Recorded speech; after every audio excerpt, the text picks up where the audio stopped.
Governors need to be able to get funding when they need to and bring their National Guard into play.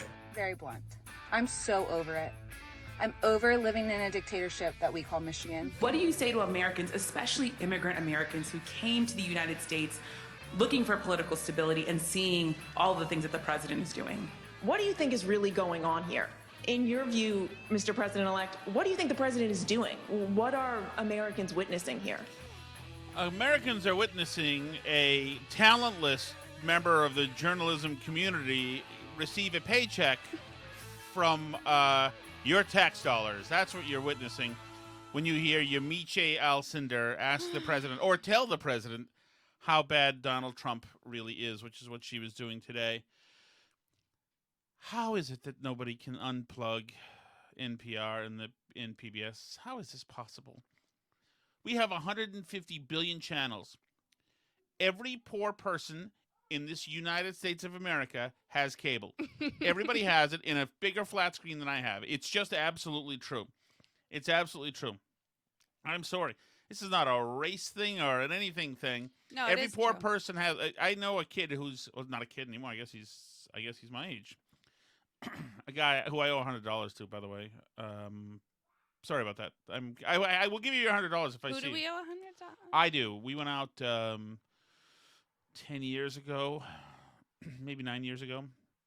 Him, me, and Jimmy to a bar. I think I told you this because we were newly married, and I had no business being out at a bar. But I was talking to these. Everybody was interested in me, and I had no idea why. Not everybody was interested.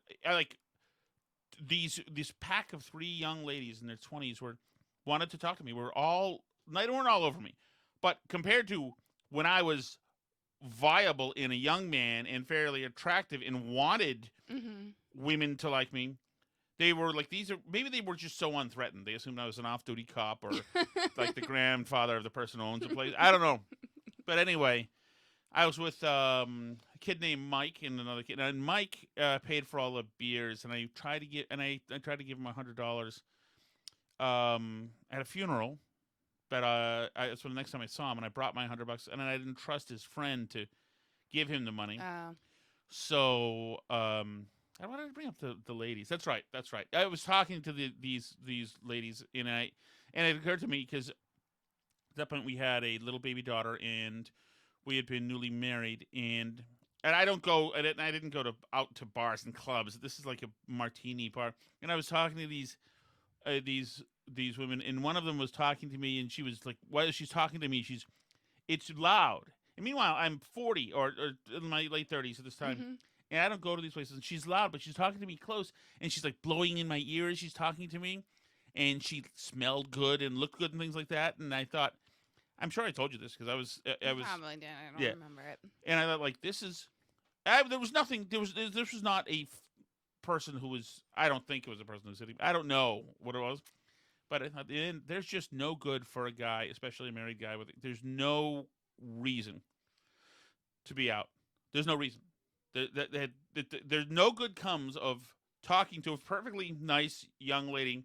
What do? Just waste hours out when we have a house, a baby at home, or like I wasn't gonna ply her with drinks. I'm that's all over. But it's just no good.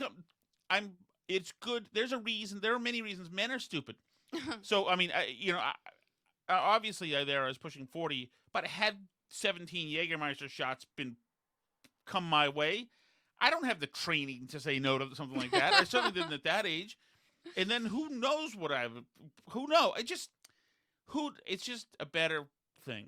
Married men should stay the hell home, is my feeling. Probably. Not that they're all going to cheat or anything. And I wasn't cheating. I didn't do anything. But nothing good happens. Nothing good. So that's why. Right. The good stuff that happens in your life once you're married is at your house. Right. It's, getting to eat dinner and your kids tell you silly things and you throw a ball around in the yard or you read a book together. Or the stuff that's fun in your life once you're married and you have kids is happening at home. Right. And the bad judgment of an attractive younger woman, allowed me to have somebody constantly around who liked me. You, Of course. right? And so it's like it just didn't make any. I didn't want. It was a reunion, all of us, whatever. So Mike, I owe you $100. I do. I tried to see at the funeral. I don't trust the other guy, who's also a friend, who may probably listens to Jerry Callahan. But do you have? Let me know if you owe anybody money from a long time ago. There's a couple of people who owe me, as a matter of fact. This guy named Rick I worked at the front desk with at the Hotel the Omni. Man, this is what you get. I lent him $20, and he got fired the next day. And I was like, damn, freaking timing is everything. Yeah. I mean, my philosophy, though, is never loan anyone money that you would need back desperately. Well, like, I mean, I don't think you should ever loan money that you are going to need to, like.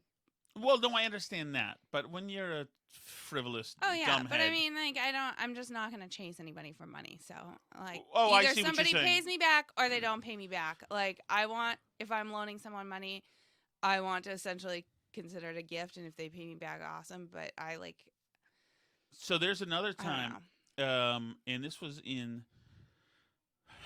when I was newer to radio in the early 2000s. I went out. I went to my local bar to watch football on the weekend in Brighton, actually the place where I knew you. Mm-hmm. And a radio host who I worked with came in, and he wanted $20, whatever, and I gave him $20. And I also never saw again. He never showed up at the station ever again. He ended up incarcerated. There's a long story about this guy. He's actually in the Bust a Move video by Young MC. People who are my age will understand. Do you know that song? Bust a Move? I've heard of it. I couldn't sing it. It was very important at one time, Alice. Okay. And guess what, Alice? You have it ready? I haven't. I'm not recording. So you have the recording. I have the only recording. Are you recording? Yes. I'm going to start recording right here. So this is an interesting one. Because I assume that the quality of the recording here is better. I think so. But we could attach them probably. We'll attach them. So those of you listening to the audio right now, just seconds ago, we've spliced the video recording with the audio because I hadn't been recording. Now I am. So if the quality just suddenly got better, that's great. For those of you watching on video, thinking you're getting screwed out of better audio, it may not be so. We don't know yet. So, owing money to people, and that is the last piece of that. But thinking about Yamiche Elson. Go ahead. I think there was like a story coming, or there was like a point to this, wasn't there? To the whole thing of like owing someone money.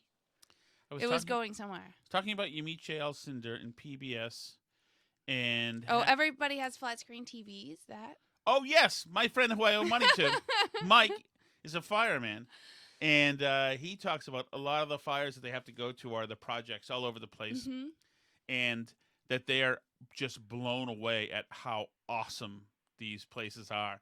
Yeah. Awesome leather couches and huge flat screens, and like, Jesus. Yeah. Well, do you remember we used to know someone, they moved to a different state, but who worked for Comcast, and they would go and install cable at houses, and they would be like, some of these houses, like, they don't have furniture, and they're like sitting on the floor, and they have like a huge flat screen. Like, it's like a priority thing for some people. Yeah. I don't know. We don't have a huge flash. We have We have a bigger one now than we did at our old house, because then in this new house it's so huge that it's like inconvenient to go to certain parts for the TV. I mean, huge. It's not really that huge, but for us it's huge. For what we were used to. And so we decided we would have 2 TVs, and one's in the kitchen. So if you're like making dinner, you can have on the right. news. That would be considered a tiny. But TV. that was our primary TV for years and years. We kept it in a bookshelf to the consternation of everybody who ever came to our house. It was like hidden in a bookshelf. My feeling about the flat screen TV, having an awesome one and getting the best one, is it's what we used to have about, and this is a feeling that now is gone because everybody's got a phone camera. But I had a friend who used to take disposable cameras out with us. And once you do that, you start taking a disposable camera out, then there are those times when suddenly you don't have it, and you always have it in your mind that you should have it just in case. Because then something awesome happens, you don't have it that one day, etc. And it's always in your mind. My feeling was with I don't want to have on my mind the new 1050 DPX 72-inch plasma that's better than this and that. I don't want to know anything about that world or care too much about it. How much time do you have it lapsed there so I know how much time I have here? I don't know how to see that. Does on that this. not have an elapse at Finder? Oh, there it is. 10:32. Okay. So what I'm getting back to is with the public broadcasting. It's out there. It was originally out there so that everybody could watch TV, could watch substantive TV, and PBS has some great stuff on it. It always has had some great stuff on it. But now it's not needed. Everybody's got everything that they need. And as far as NPR goes, NPR in big markets makes a hell of a lot of money. They do very, very well. They've got great frequencies. They do very, very well.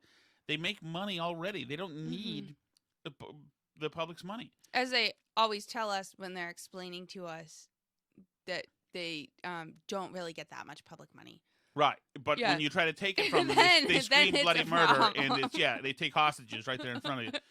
Yeah, so Big Bird is being held with a gun to his head every time they. exactly. Now that's being produced by HBO. You know, Didn't he quit, Big Bird? Or is he still around? I don't know about. I haven't watched the show in ages, but I know that it's HBO does it now. That's not even done by PBS anymore. Oh, really?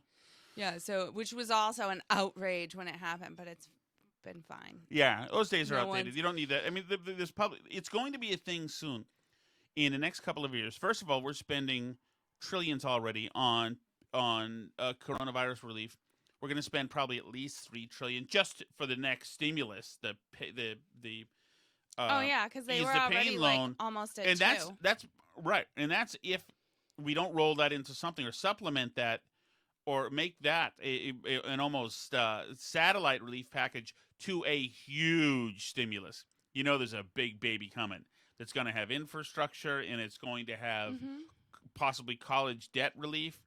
To me, that's the battle zone right there. You pull College that debt crap. relief. You pull that crap, then. But I mean, there could be so much to it. I mean, this could be. If you thought that the Obama stimulus, which was in the hundreds of billions, I think, was I think it was like 700 trillion, maybe. billion.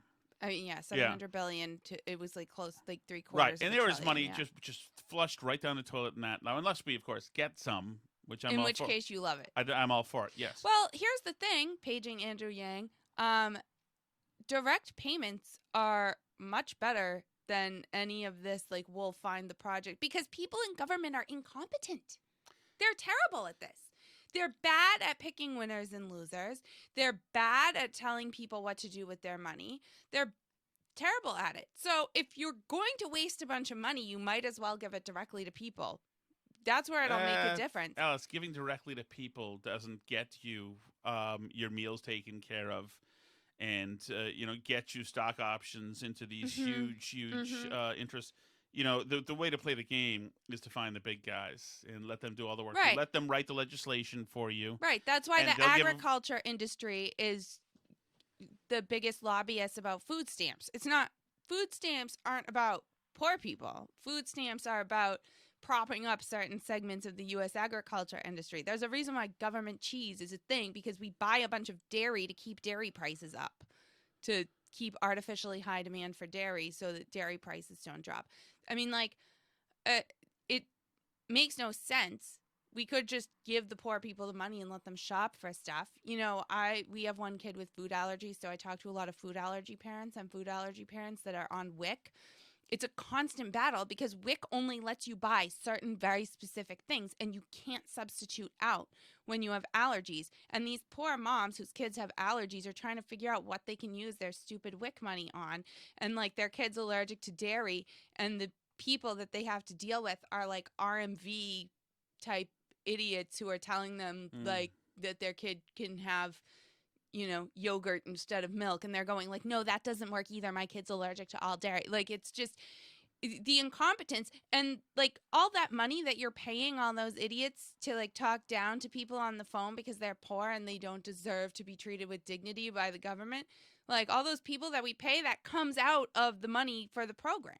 You know, that's part of the administrative cost of the program, which if you just pay people directly isn't a problem. Like, that's the program is the program. That's the Right. thing. The It is- program is its yes. own reason for existence. Like, Exactly. it's just so annoying. And like, one thing that I really always felt was like a downfall of conservatives was when, like, there's plenty of EBT program abuse. I'm not denying that. But when conservatives get into like wanting to micromanage what poor people do with their food stamp, like, I don't think you should be for that as a conservative. Leave people alone. Like, I mean, believe me, I understand the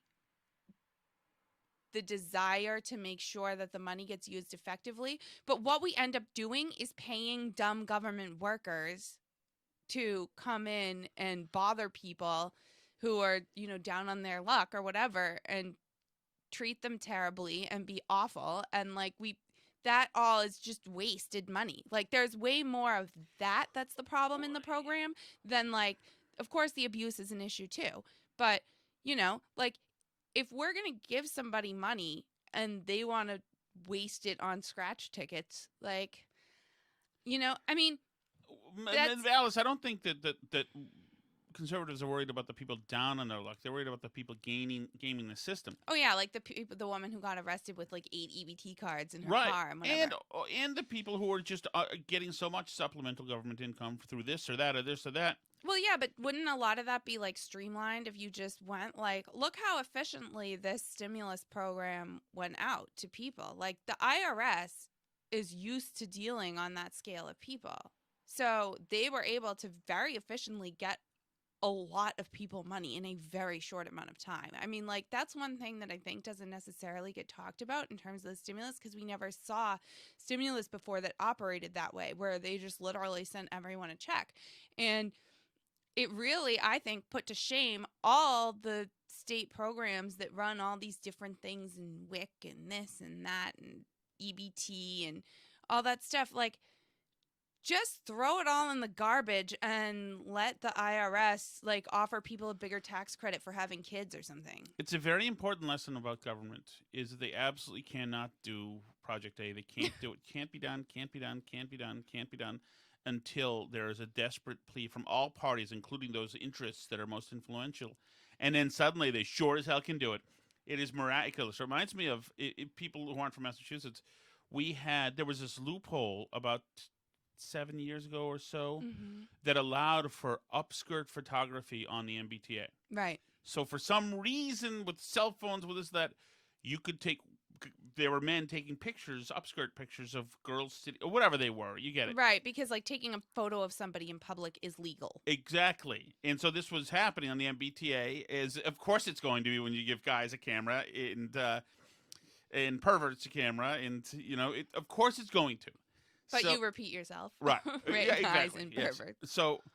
So this happens. Suddenly it's an issue. There's the MBTA police, et cetera, say this is happening on the MBTA. We know that we need a legislative fix. In 26 seconds, all the committees were bypassed. Everything that was needed to all of the normal minutia they have to go through, the drafting and the reconciliation of the House and Senate bill, all this stuff. Boom, governor signs it. Boom, cops down on the MBTA. Yeah, it was like 24 hours later, Yes. it was illegal. Yes. Like, On they Tuesday, you were a happy perverted photog, and Wednesday you were in handcuffs. And it's I mean, that's what can happen. But government doesn't have a sense of urgency, of course. The slower it moves, the more it thrives. And Right. the more cultivation, investment it needs. And so there it goes, nice and slowly, until it's a big glacier on a state. Like a state like Vermont, where the government is the biggest employer. It's a big, slow-moving glacier, and the state just moves around, has to be fed, and has to be cultivated, and just moves slowly around the state. And of course, it just sucks revenue, and it sucks. Do you remember the woman in Vermont who told us that she retired like 10 years early and took her pension from her government job because they wanted her to learn how to use a computer, and she just was not going to do that?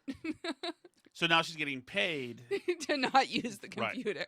Exactly. And now she goes to the DMV for her check, whatever it is. And it is such a blight on livelihoods when government gets too big. And it's too bad. And I mean, it's going to be, in a few years, it's going to be a problem, because with all this spending, we're spending the reckoning is coming. and this is going to be, if we thought, like, how is it that we weren't ready for terrorists to hit us on 9/11 when they were hitting us and incrementally getting more violent and larger in scale in their attacks. And then suddenly we get the frigging Twin Towers get knocked down and the plane flies into the Pentagon and another one almost hit the what? We're like, Jesus, did anybody not see this coming? Nobody. There was nobody ready. I mean, with this, when we run out of entitlement programs, are going to need to be shorn up in the next 5 years or so. Yeah. We're going to be out of money, zilch money. Which means these conversations right now that people fight over as being the dead enders. We'll never get rid of PBS. My God, you know who that hits mostly. Those are going to be certainly on the chopping block. Everything will be on the chopping block. But at that point, like, PBS isn't even going to matter. Not that I'm saying we shouldn't get rid of it, because we should. But like you say, the entitlement programs are the doozy. That's the problem. And and the Democrats want to add more of them, and it's just shocking to me, the idea that you can look at Medicare as numbers and how fiscally solvent it is, and you can think, you know what America could really use right now is more of this. This seems perfect. Let's expand it. I mean, obviously, no one wants to take Medicare away from the elderly, etc. All required disclaimers, whatever. But who is even on Medicare who thinks Medicare is such a well-run and awesome program that everybody should be on it because it's just that great? Correct me if I'm wrong, but aren't fewer and fewer doctors even taking Medicare, and it's impossible to see a specialist because their reimbursement rates are so low and everything? Isn't that a thing? I don't know. The idea that we should be adding more entitlement programs right now when we have this looming thing, but whatever. Society will just collapse and it won't matter. So, well, just imagine. Spend, and then we'll see what happens. Right, and add to that what's happening in the future. This is today down in Capitol Hill. Ed Markey's there, AOC's there in the back of the riser. Some of the squad is there. So we're about to sing a song called "We Are Standing for Our Futures." If you know the song, sing along. If you don't know it, listen and then sing in when you figure it out. All right. By the way, who knows it? You know what? Next to that old classic. Right. Next to WAP, have you heard "Standing for Our Futures"?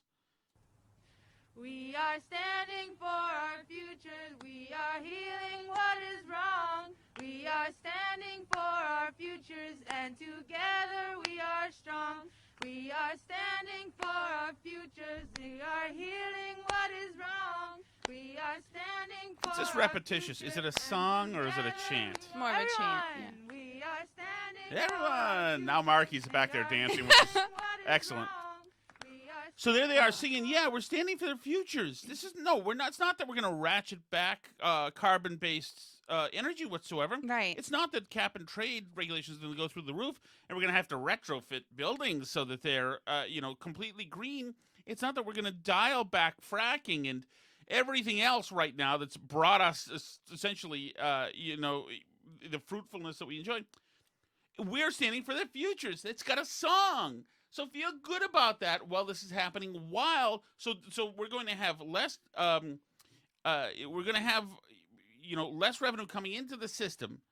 Because we're killing businesses. We're going to vastly expand the entitlement class. We're not going to have companies with capital anymore who are able to throw that capital around, including into the stock market and to innovation and other sectors. We're going to kill that off. Meanwhile, we're already in debt. But don't worry, we're going to go after the 1% who will be in their jets, which will be retrofitted with booster rockets to get the frig out of the country. Or off the planet exactly. pretty soon. They're going to be, they and right. Elon Musk are going to be saying goodbye from the window of the rocket ship. Right, there'll be nobody left. Because after you go after the little guy, you've already, destroyed the small businesses with the minimum wage being $15 an hour. Mm-hmm. You're going to hit them with 1,000 regulations, and you're going to drain every bit of life out of all these small businesses that you can. Then there goes more people. They're not able to employ anymore. They fold. Bang. There's more people who need the government. Of course, with AOC and with the Standing for Our Future people, that's a design. The idea is that it should be a centralized government. and the private businesses and all this other stuff should right. exist. I mean, the main disagreement about healthcare on the left right now is if they should just outright outlaw private insurance and go with only government insurance, or if they should make a government insurance that's free and then let it compete, quote unquote, with insurance that costs money and see which one wins and give Americans a choice for a public option, meaning we'll let them choose between healthcare that doesn't cost anything and healthcare that they have to pay for and see which one they like better, and then all the private insurance companies will go under, and then there will just be government healthcare. So the argument is over whether who wants to skip the step of pretending there's a competition between the government and the free market. So we're going to take a very quick break here while Alice works with our child to negotiate him looking at something on the cell phone. While we're doing that, Alice, you know what I'm going to do? He's watching the thing on the cell phone. He happy. is? Are we okay? We're not going to take a break? He just wants to be that's right what the here. noise is. Yeah, I'll turn him down a little bit. Oh, he wants to be in here. Okay, this is our son Cyril is in there. He is 2, right? Yes. All right. So yeah, there's going to be a reckoning. It's going to be coming. I don't want to bum people out. You know, there'll still be booze, one kind or another, around, and other things to numb yourself. Yeah, what's the bathtub thing that bathtub people did gin. in the Prohibition? There'll be other ways to numb yourself while you run out the clock on life and to mercifully be I hear sucked of into a lot of people who are like preppers growing grains to do their own beer, and distilling and whatever you do with beer. I forget. When it hits the fan, we don't need beer makers. Let's be honest here. We need the good stuff. Society's always had beer makers. Yeah, I know. I get very nervous around people, especially guys, especially bearded guys, before everybody had a beard, who know a lot about beer and the history of beer. Yeah. You know, as if it's an art form rather than just drinking beer. Take all the booze, alcohol out of It's a beer. very We'll ancient talk about practice. how I know the Egyptians. I know. I saw it was twins. I think they talked about it. So that's the future is going to be interesting, and you've got a big spending Democrat who's going to be president in just a few years, but we'll see. We'll see. The capitalism, the capitalist project that is this country has been very fruitful because innovation and hard work is rewarded. You know, I think you mean our imperialist, yes, racist, colonial, genocidal history. Paternalistic as well. And, people sense that that's going to come to an end, which is why they don't And all these people who hate it, like AOC, of course, she went to a college that cost like $50,000 a year. Everything, all of her strong ideological principles based on socialism were brought to her by the fruits of capitalism. She had known none of these things. She wouldn't know how to clap back on Insta if it weren't for the beautiful capitalism that brought her all the cool toys that it lets her do all that stuff. So, I mean, it's like talking about socialism, etc. Unfortunately, it's taught to people in all of these high-priced colleges, and although it's like arguing with a third grader when you talk about it, it really is because, it's an idealistic thing. It seems to feel good. You know, it provides for a bad guy and the good people, which is you. It allows vast roots of rationalization for you to be an exception to what you need to have a socialism. You can be, part of the Politburo and you're an exception. You get a Mercedes-Benz. The rest of the people get this crappy little Russian car. But since you're needed to be a part of the apparatus that provides this great wealth for the common people, then you'll need a sweeter ride than that. And you'll be happy to take it. So the Beamers are staying, the Range Rovers are staying, but unfortunately, that's probably not you. It's for somebody else who is happy to take your money, happy to take the stuff from you, happy to see that your kids, even though your kids pay for their kids go to college. They're happy to do that. They're happy to make sure that incredible restrictions in treaties overseas that that impose environmental regulations on businesses and on travel and energy. They're happy to see those squeeze you, because those will have to squeeze you because it's for your own good. But while you're hurting, just know, there's a nice song coming. You might know it, actually. You probably heard it. Listen and then sing it when They've got a song, so you'll feel good about doing it. there'll be a yard sign that says this: "We are standing for our future." That's what the yard signs will say in Wellesley with Range Rovers in them, as you're paying for their college. They're really good. They have a song in yard signs.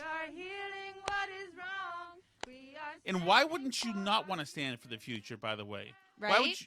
Why would you want to drive what you're driving or still make what you're making and not pay your employees a $15 minimum wage, even though that cuts completely into any profit margin you have? Why would you want to? Don't you know? Aren't you standing for the future? Come on, be better. Be better's another one, another lawn sign. Build back better. That's right, which is now a global thing, if you don't know that. Yeah, I know. So a lot of people say it's the conspiracy theorists online say it's about that the Build Back Better slogan is about the Great Reset, which is a thing, like a theory that the government wants to like kill off a ton of the population and have a great reset and then build back better. See, so that's like how it ties in. Can I be one of the ones that gets killed off at this point? Where do I sign up? What, you don't want to have to do the chants while we're building back better? No, I don't.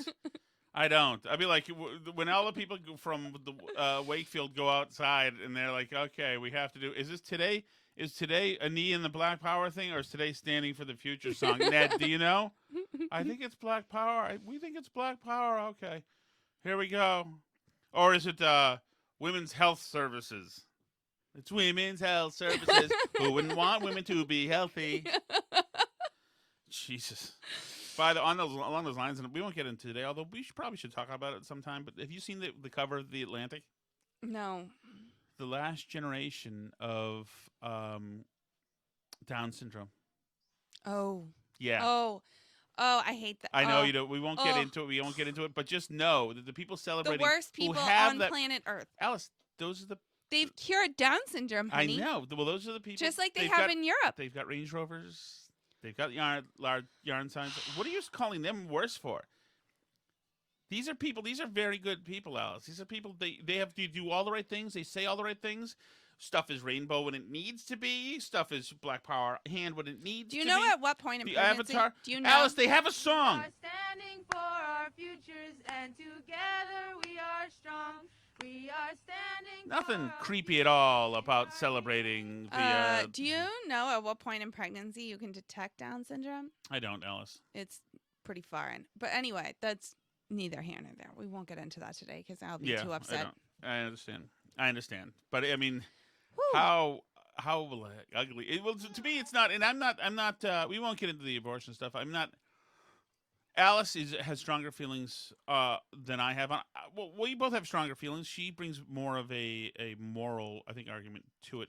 But I can tell you one thing: to have in 2016, what's her name? Richards, the Cecile Richards. Was it Cecile or is that her mother? Ann Richards is the mother. Cecile Richards, all in white, gallantly speaking at the Democratic National Convention, as if something pure and wonderful is happening, and feminine and white and perfect and beautiful. And that is the Standing for the Future song incarnate in a person. And to build any utopian society, you have to get rid of undesirables. You're not getting rid of undesirables. You're standing for the future. There have been a lot of people. Alice, they wore there white. Have been a lot Alice, of people trying to build perfect societies out there. You're trying. They're standing for the future. Okay. Yeah. All right. Now that we've veered off course, let's talk about the root of my current passion to get rid of public funding for public broadcasting. Yamiche Alcindor, who's a talentless journalist, and I'm saying this because I respect the craft of journalism. It hurts me to say craft of anything, but Yamiche Alcindor sucks at this. But she's considered, because she's yelled at Trump, she's considered important. So this is a journalist asking the president-elect Joe Biden, she's asking him a question. Now, Joe Biden, like we just talked about, remember, Joe Biden's got a lot on his plate, including the pandemic. He's also going to have this huge national debt we talked about to contend with, and he's going to have a world of uncertainty to contend with because unseen things happen during every presidency. So it's going to happen, so we have to be ready, like any presidency. Things happen, and that you don't see them coming, and some of them, some of them dislodge the pattern of what should be the pattern of our day-to-day lives, and it can be devastating. Some of them are world-changing phenomenons that are happening. So here's Yamiche talking to Joe Biden. Joe Biden, she should have some questions for what the future looks like, considering, by the way, there's a huge relief coming in some legislation which will cost Americans. Americans will get the relief. Americans will have to pay for the relief over here. That's in the very least. In the very least. So what do you ask the current president about what is our future, sir? What do you make of the fact that the president is having these calls with Michigan county officials amid his bid to overturn the election? He's going to be having also Michigan Republican legislators at the White House tomorrow. Is anything that he's doing making you rethink your strategy? I know you say that you don't want to have legal action right now. And what do you say to Americans, especially immigrant Americans who came to the United States looking for political stability and seeing all the things that the president is doing? That's a question to the president. That's a question. Let me let you in. That is not a question. That is a comment. That is commentary. And especially immigrant Americans. First of all, that took 36 seconds to ask that statement. That is unbelievable. Unbelievable. So Biden, of course, she finished it for him. He has nothing really to say. Hang on, I'm on my way. That's what I say to them, not a joke. And what the president's doing now, Hang on, I'm on my way. You hear her giggle? That's great. I'm on my way. That was a question. That is a paid journalist who makes probably a lot of money. I assume a few $100 grand, maybe $1 million. I don't even know anymore. Of your money, by the way. That's PBS. You paid her to ask that non-question. You paid her to tell that statement. What do you make of the fact that the president is having these calls with Michigan county officials amid his bid to overturn the election? He's going to be having also Michigan Republican legislators at the White House tomorrow. Is anything that he's doing making you rethink your strategy? I know you say... What do you think of him having people over to overturn the election? Is anything he's doing making you, all the evil things, making you rethink your strategy? That you don't want to have legal action right now. And what do you say to Americans, especially immigrant Americans who came to the United States looking for political stability and seeing all the things that the president is doing? It is remarkable. And what do you see? And what do you say to the people who have just left a dictatorship, only to arrive at another dictatorship? What do you say to that, sir? I mean, isn't that astounding, Mr. Biden? Well, let me finish it for you, Mr. Biden. Yes, it is astounding. You don't have to say anything. What do you say to them? What do you say to them? I'm on my way.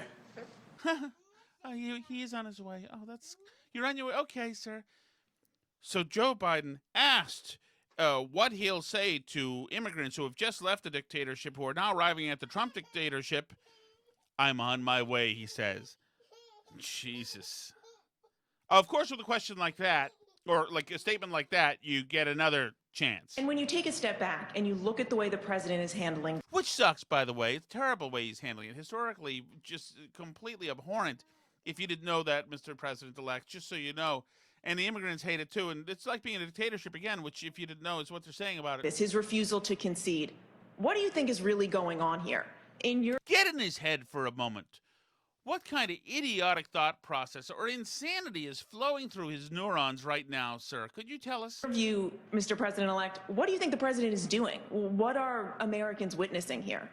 Tell us. We can't decipher. I mean, what is this tin pot moron, authoritarian, fascist, possibly up to day-to-day, sir? You tell us. We don't know how you know, but we're not going to fact-check you. Daniel Dale's been quietly euthanized in the back room. Sir, would you just tell us? It is remarkable. Remarkable. So sir, we've said all of our comments. Here you go. Here's the mic. See you later. You won't go challenged. She's used all the words. So Biden's trying to think, what the heck hasn't she said that I can now say? She's essentially made every good comment. Use my words. Oh, here. I think they're witnessing incredible irresponsibility. President-elect confirms. Yada, yada, yada, yada. But that's it. That's the media. That's the media that you pay for. Those are your people right now. I mean, who cares? I mean, thankfully, somehow, despite ourselves and despite somehow the people who are interested in intellectual conversations that are honest, sometimes scary, and unsafe, thankfully, those are more conservatives, libertarians, or classical liberals, and they're unafraid. And thankfully, the sentinels out of the matrix that the tech giants have dispatched to neutralize them can't recognize all of them. So there's speech getting through, and it is getting through at volumes, thank God, bigger than what you're hearing from dummies like Michael Cinder and these other fossilized networks, and dummies who bring 4-packs into Brooklyn loft parties. Thankfully, there is I call it an information superhighway, Alice. I coined that term. And it's being used. The discourse in there is being had by people who are truly intellectual curious and are not wimps. And that is a good thing. So, unfortunately, your tax money isn't paying for them. But, Well, I mean, won't it be interesting? I think about this sometimes, like, when our kids get older and we tell them that once upon a time the liberals were the, like, edgy, cool political side, and, like, the conservatives were, like, the stodgy, square party with no sense of humor. And I mean, like, they won't even, like, believe us. Well, right, because right now young liberals are singing a song from 45 years ago when there's a pandemic or when there's a riots in the streets and unrest in the streets. Liberals, all the better liberals, the elite liberals, get together and take these videos of themselves with their face right in the camera, singing a song from 45 years ago. Singing, imagine there's no religion, it's easy if you try, looking right at us, blessing us with their emotions, with their voices, from a song from 45 years ago. When I was in the 80s, a kid, that would be like Merv Griffin singing "Tie a Yellow Ribbon" from like 1935. You know, it was drinking rum and Coca-Cola. You're right, but they don't see them. They see themselves as having something timeless. They're like the most painfully uncool group of people. And, like, I mean, coolness isn't everything, obviously, but it's just interesting because they're so used to being the arbiters of coolness. And I think that's part of this, like, sort of shift that happened with Trump, especially this election where he got so many more Latino votes and so many more Black votes than, like, any Republican in decades and decades. And, you know, I think that's, like, part of a factor is that younger minority communities that are, like, more dialed into pop culture and less into politics are shifting towards Republicans, which is mind-blowing if you were anywhere near politics, like, in the 90s, you know? Right. You've made them cool. As a matter of fact, if you even look at some of the biggest comedians from the old SNLs, those guys, Sandler, David Spade, Rob Schneider, those guys, most of those guys are pretty staunch conservatives. Those guys are mostly conservative guys. And you wouldn't, no, they didn't change. They've always been kind of young, liberally guys. It's just they don't have the stick in, you know, they don't have something sticking in their craw, we'll say. Right. Like they don't get offended. They don't want to cancel people. They're not afraid to have their feelings hurt. And so because they're daring enough to jump into free speech without parameter, they don't care because that's what humor is and funny is. Funny is offensive. Suddenly, they're now by default the badasses. Right. And now you have younger comedians saying, no, you can't say that anymore. Stop it. Stop now. You can't have Apu in The Simpsons be Indian. That wasn't funny. Yeah, it was. It was funny for years, decades. It was always funny. Apu was a great and funny character. Nobody ever had a problem with it. It was always funny. And he's also, in the show, he's one of the more intelligent characters who's a success and not a laughing stock. Right. He's a great character. There's no offense at Apu. All you see is that he's a convenience store. Who cares? Most people in The Simpsons are wretched. Homer is me, yeah, everyone actually. in The Simpsons are terrible people, like, except for Apu. Right. But no, you can't have, no, because wait, hold on. There's race and there's stereotype. And that can never be funny ever. No, because somewhere along the lines, some people, and of course it's every culture everywhere, has been oppressed or hurt. And so you're re-victimizing by doing that, which is something that I guess when I was in my 20s, we were too stupid to know hurt. I was too stupid to know, that stuff hurt. We all just thought stuff was funny, and we laughed and had a hell of a good time. But so now I'm yelling like an old person who's now I'm what's it, Andy? Who's Andy from 60 Minutes? Rooney? Right. What's the deal with people who don't like Apu? So that was my friend. Stop saying my friend. But I do love Kelly Stafford, who's married to Matt Stafford of the Detroit Lions. This is an example of a young woman who doesn't know any better. She went onto Instagram. She's in Michigan, obviously, Detroit, Michigan, Mm-hmm. wife of the quarterback. And she goes on Instagram, and she's had enough of the shutdowns. And she is somebody speaking who has not checked in to what's culturally Okay to say. Exactly. She has not run this by anybody. She has not run to the lawn sign people and said, "Does this go afoul of any of your lawn signs? Does this make me somebody who's going to seem? Is this not noble? Will I not seem like I'm somebody who's a really, really good person if I say this?" She just has concerns from the heart, and I love what she says. Very blunt. I'm so over it. I'm over living in a dictatorship that we call Michigan. I understand there's a pandemic, and I understand it's very scary. Now, dictatorship is overused, and she apologized for saying that, calling it a dictatorship. But if you're going to call Trump a dictatorship for not doing anything to you, then you can call the governor who's forcing you inside and limiting your freedoms a dictator. Mm-hmm. If that's the new rule on everything is fair and words' meanings are elastic now, then it absolutely applies. Dictator away, Kelly Stafford. I'm scared of it too. If you are at risk, do not leave your house until there's a vaccine.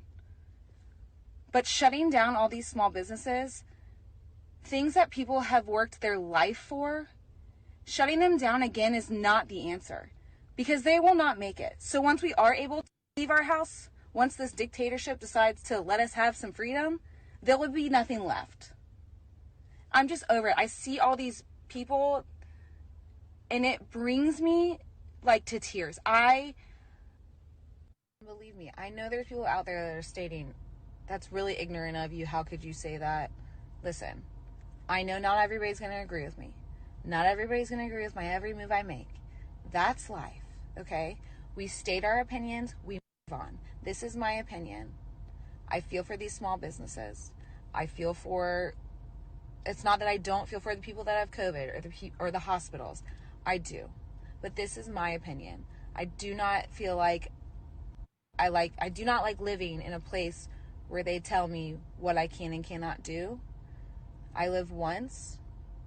Again, this is my opinion. You have yours. Everyone has their own. Kelly Stafford, the woman of the month as far as I'm concerned, but it doesn't matter. Like her. She's not wrong. No, she's not wrong, but it doesn't matter. The six New England states now have gotten together, and they've all decided to put in print, in stone tablet, the new restrictions for Thanksgiving, and I'm sorry, you're not going to like. Avoiding direct contact, including handshakes and hugs, keeping music levels down to avoid people singing or trying to shout over the noise. And you're probably going to hear this 3 or 4 times from me between They really did, by the way. It's not just a segue to get to this. They actually put something out today. now and Thanksgiving, too. Because if you look at what happened in Canada, and their Thanksgiving was in October, 2 weeks later, now is the time to do what you're told. we're announcing the creation of a COVID enforcement and intervention team. You can approach a degree of normality. Christmas is probably not going to be possible. Yeah. Avoiding potluck-style gatherings and having one person serve all the food so multiple people are not handling the serving utensils. Is there anything else you can think of to add to the list? It's a COVID Thanksgiving.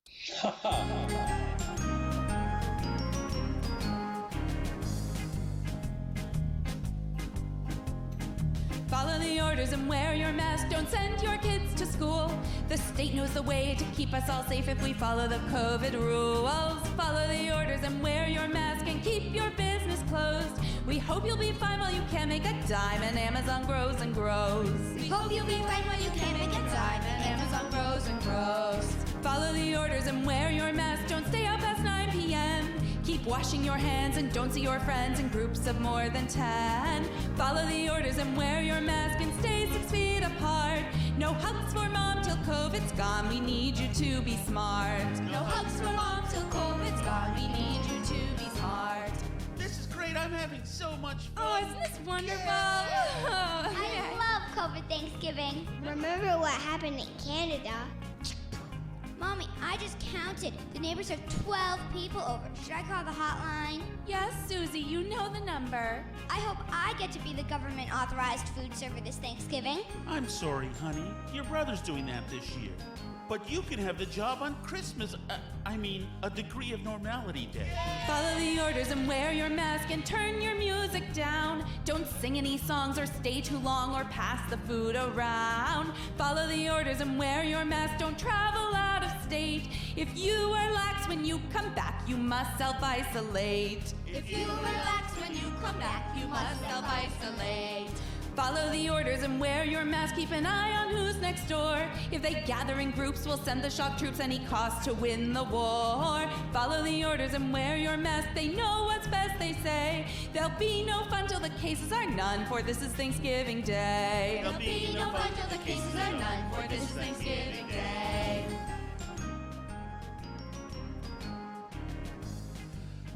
All right, we've got a COVID Thanksgiving from Down Under alert.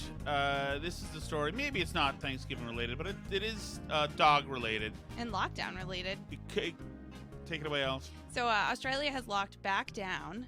And so today on Twitter, or it might have been yesterday. I don't know. I get confused with Just the make days it up, with Alice. with Make it Australia up. because Don't their days overestimate- start at a don't different time than our days overestimate the start. ability of the audience to catch on to I lies. get confused. So anyway, this woman went on Twitter and asked the South Australian police if certain activities were okay, because she was in an argument with her husband. She felt that her husband shouldn't go out and walk the dog, that it wasn't safe, Right. and her husband thought he could go out and walk the dog. So she said, hey, at South Australia Police News, for the sake of my stupid husband, who's doing a Karen from Brighton moan, can you please broadcast very specific information about walking the dog, #lockdown. And the South Australia Police replied directly to her on Twitter and said, hi, Andrea, you cannot leave the house to walk the dog or exercise. And she replied, thanks for replying. And then the clapping emoji. That's what I've been trying to tell him. Good work. Stay safe. That is great. By the way, that would be so obviously the end of our relationship if you ever ratted me out for anything. If I called the police to find out if what you were doing was okay or not. Excuse me, officer. My husband seems to feel... done publicly so everybody can see. Right. I care so much that I'm willing to sacrifice my own husband, who's selfishly and trying then to... You know, thank he's them. Right. He's trying to walk that dog just to stay the hell away from her. So, and of course now, because it had to be, now there are new stories out saying that dogs can transmit COVID. So unfortunately, there goes Spot. Very dark. Things There went goes to a Spot. dark place. But we may not be far away. I mean, soon this woman's going to be telling the police that her husband wants to keep their dog and not send him to the dog concentration camps that Australia is going to set up next. So good luck out there, Andrea's husband in Australia. Yeah, it is a tough time. It is a tough time. By the way, so if you're wondering, the Trump thing will end soon. And he had a good presidency, I think.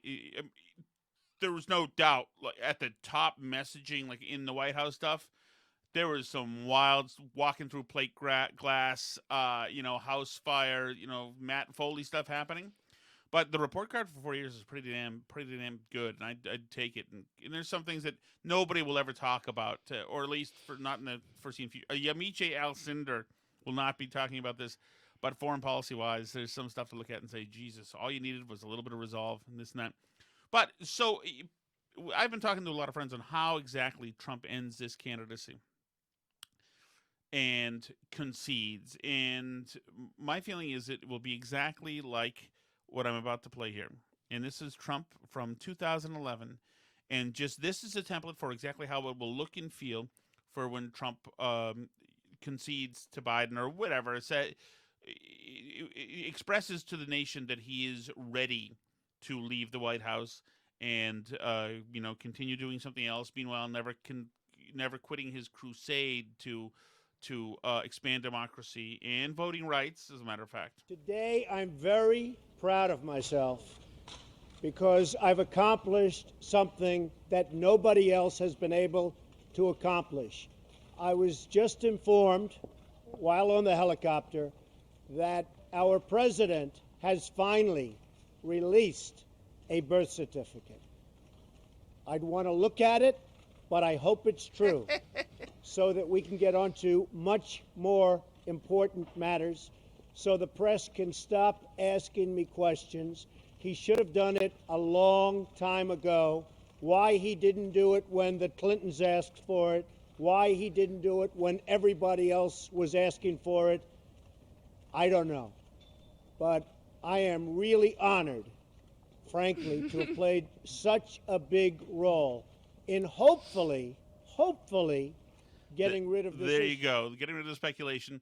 So that's what it's going to look like when Trump I like quits. that he says he wants to look at it, not that I want the experts to forgery detection. No, but that was expert perfect. Trump. That was perfect, and I had no problem with that then. That speech by Trump was fantastic back then. That was 2011, I think, and that's what he'll do. He'll say that he'll declare victory, that all of the states went through the vetting that the voters deserve, that democracy held up because he forced it to, even though there were other powers that pushed against it and simply wanted to expedite their sabotaging of the election. But he did all that he could in the name of democracy, and the fight is not over. We're taking it online to the messengers, to the media, yada yada yada. To his new TV station. Exactly, and that's what I think it is. And as a matter of fact, I am fine with that. I am fine with that. And if you're a conservative, if you're a Trump person, if you're an anti-Trump person who's hyperventilates and you've been popping pills for the last 4 years because you just can't handle the reality, I think things could get better for you. Maybe not at this point. I think it might be bigger than Trump. But if you're a conservative or a Trump person, I think you have a lot to be optimistic about. I am, as a conservative, I certainly think that these next few years are going to be very advantageous. What Trump did and what these results tell us, this blue wave that wasn't, is remarkable. It tells us that all the messaging over here, all the white hot noise, the tsunami of messaging, of conventional wisdom, of where polite society is over here, is actually over here. And that is encouraging for me. And this communication is one of the reasons why it's happening. And I'm excited, and I look forward to continuing the discussion and hanging with you guys every single day. Alice, please tell the folks. I'm going to say it again. Ready? Do you know what this is from when I say 1, 2, 3, 4? It's a bitsy teeny weeny yellow polka dot bikini song. Exactly. Men like to hear women say that. You can find us on Twitter at Burn Barrel Pod, Facebook.com/Burn Barrel Podcast. You can follow us on YouTube at Tom Shattuck's Burn Barrel. You can find us on the Parler app at Burn Barrel Podcast. You can also shoot us an email, burnbarrelpodcast@gmail.com, and find the podcast in the audio version wherever you like to listen to podcasts. Give us a rating and some reviews. C'est la vie. Nice job, Alice.